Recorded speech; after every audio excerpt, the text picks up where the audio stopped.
Ginawa po namin ng fictional story, yung Calao Street. Parang naging tagpuan po yun ng dalawang magkarelasyon. At doon sila nagsimula, doon din sila nagtapos. So parang yung Calao, song siya na parang tinatanong niya yung karelasyon niya na wala na bang pag-asa. Pwede bang mabalik pa yung lahat? Yung gusto niya pa. Gusto niya pa mabalik yun. Pero yung mga taga-Adamson yan. Charot. Okay, with that, read natin din. Everybody, this is Calao. it's about yung handa kang tiisin lahat para lang sa taong yon. Kahit na sirang-sira ka na. Alam niyo yung gamo-gamo na pumupunta sa apoy? Yung gamo-gamo, drawn siya sa apoy, kahit na alam niyang mamamatay siya. Yes. So it's the nature. Taray ng analogy.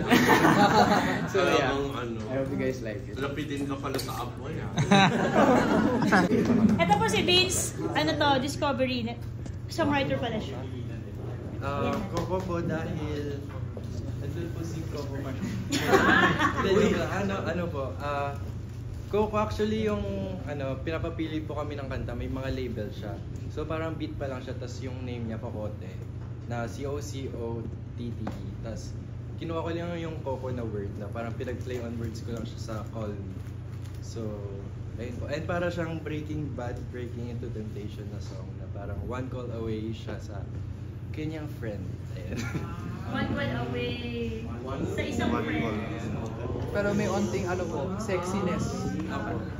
Ito po, itong track na to medyo sensual.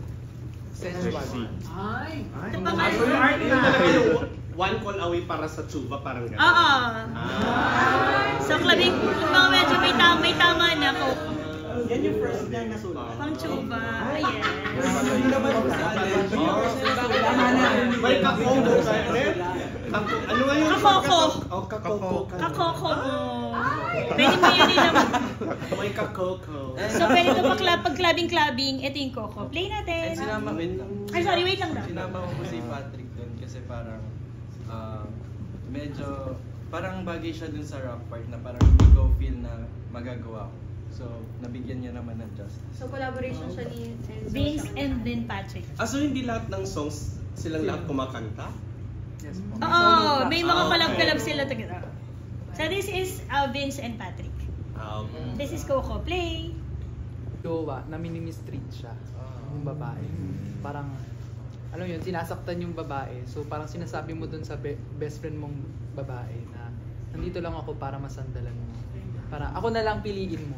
Ganun. Kasi I can treat you better. Yes. Yun. Okay, play po natin. Sa parinig namin, sobrang, kung lahat kanina, mga street songs, ito medyo light song. Ito yung pinaka-light na song nila dito sa album. Ang title is KNT, Kanta ng Tanga. Kanta ng Tanga. Wow! Candle lang. Hindi na tayo makakarinig. Wow! So yung Ikaw talaga yung Kanta ng Tanga is a song po about being tanga sa love. Na parang kahit hindi na na-reciprocate yung love dun sa tao na yun, gusto mo pa rin siya. Na kahit, alam mo yun, na kahit hindi ka niya gusto siya. Delulu. Ang sakit naman nun. So, ang KND ay sinulat din po ni Franz. So, okay, Sorry? Ay! Oo, ngayon nila ni Stephanie. Yung piece na kita mo na pala. So yung Miss na Kita po is a song about parang longing for your ex-party. Relax. Gulo-gulo na ng kwento no.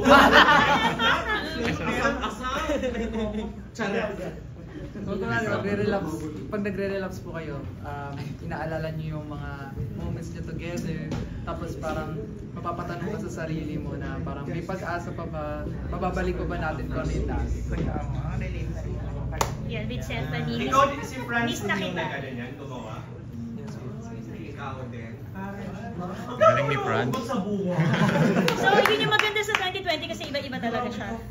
May galit, may nagpapatawad, may hindi nagpapatawad, madaming siya eh. Okay.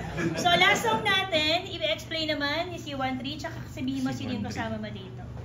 So yung track ko is called Okay Sarap in collaboration with our sibling group, G22's leader and main rapper, AJ. And then yung song po, it was written and produced by one of our producers sa album po. It's Mr. Gabriel Tagantad. So maraming salamat Kuya Gab. So ang meaning ng Okay Sarap is despite having mga problema sa buhay o kaya mga hurdles, parang gusto mong maging in the moment, sulitin yung moment na yun with your loved one. Yeah. Okay, to add lang summer song siya. Summer track, yung vibe pag narinig niya.